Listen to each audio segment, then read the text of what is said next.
Well, here we are. I'm taking you over to the orchard. It's rainy out. I don't know what kind of quality of filming we're going to get, but I'm not a filmmaker, so there's that. I've had a long day today. I got up at 4:15 with Matt. I've been working day shift for the last little while. I have day shift till the end of the month, and then I switched to night for a few days, and then earlies, and then one random late. So be all over the place next month. These trees, here's our first stop, I got at Food Line, believe it or not. They look like dead sticks when I got them, but they were reduced for $10. And I said to myself, we've spent $10 on dumber things. It's kind of like gambling. Well, this one paid off. This is a peach tree. It's looking pretty. I think it's a peach tree. Let's look. I could be wrong. Yes, a Peach Hail Haven. So, looking pretty good. The plan is to try and prune them so they stay a smaller size. This is a plum. It also looked like a stick. Look at all that lush foliage. And they've already started, somebody did it for me here. See how it's branching out like that? Because when you do fruit plants trees, you want to cut down the middle so it forks out so there's plenty of airflow through the center.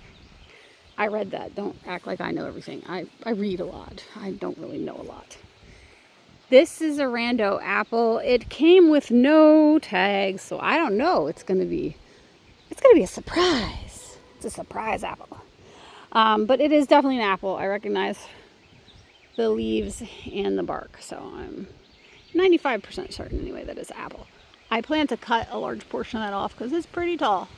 I mean, I'm a shorty, but that's probably 7 feet, so I'll probably cut that down so we want it to bush out.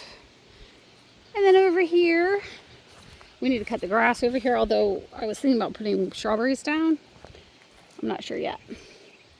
This is a peach. Don't know what kind, but also a stick when we first got it. And then I'm going to turn back around again. And this is a lovely plum. These are all dead, not dead. So I think that's pretty good. And this thing right here is another peach. And I think it had a few leaves on it, but looking good. It's kind of crooked though. Wonder if I could fix that, or is that too late? I feel like that's probably not too late. I'll get a stake in there or something to try and train it back upright. If you see there, see the way it was on the graft, it's kind of crooked to begin with, so it's not really our fault. Here is a blueberry. Not sure if it's dead or not. I'm inclined to think dead, but we'll see. Sometimes trees surprise you. Now this blueberry bush is looking spectacular. And for blueberries, you need 2 different varieties in order to get fruit. So that was 2 different varieties. I'm hoping they both make it. If not, I'll have to get some more.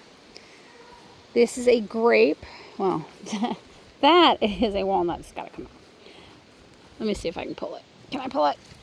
Oh, it broke. It's going to grow back, but this is a good start. I'm going to keep that and give it to the goats. This is a grape. I got it for $5 at Tractor Supply. And this one was $5 at Tractor Supply, also a grape. The whole plan was just to go in for a milk replacer for the goats. I was only going to buy a milk replacer. But these grapes were $5 a piece. What was I supposed to do? Leave them there?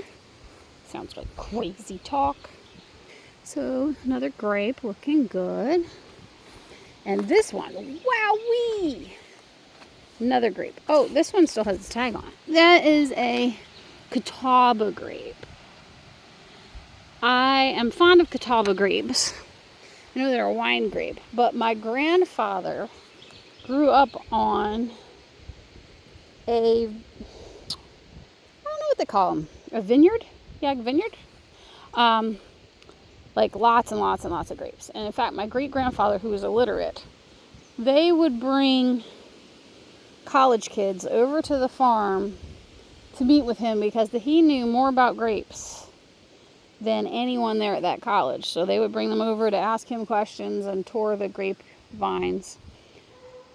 Unfortunately, they were sharecroppers. I know a lot of people don't know that Caucasian people were sharecroppers, but they were. And so my grandfather went in the military and he never came back because they didn't own the land. But he's always regretted not buying a large chunk of property in Delaware when it was very cheap when he moved there in the 50s. At any rate, here are the raspberries that my mother-in-law planted last year. There's one there and one there. They're doing pretty good. There's no flowers on them as of yet. I don't know if they're going to flower this year. They've been run over with the lawnmower quite a few times. My goal is to clean all of this out and get it more orderly. This is more raspberries.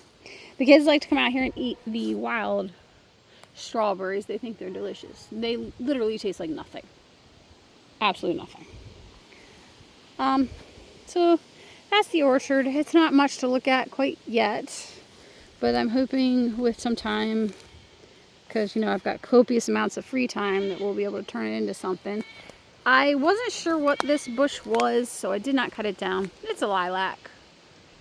It's pretty. I might keep it just for aesthetics.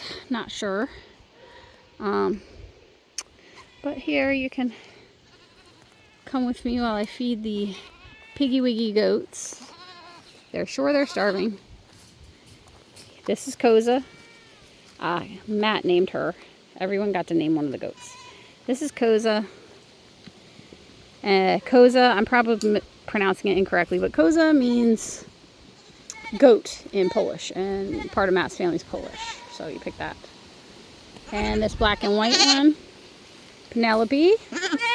Hi, Penelope. And this brown one is George. Bear named him. And then that one back there is Bridget. I named her. Don't know why I struggled with her name, but I did. Yeah, that's Bridget. I don't know where the other two are. Probably out of the rain. But that's where we are right now. I hope you enjoyed the little tour of the beginnings of the orchard. If this kind of thing is of interest to you, like and subscribe, and we'll see you next time. Remember, do what you can with what you got.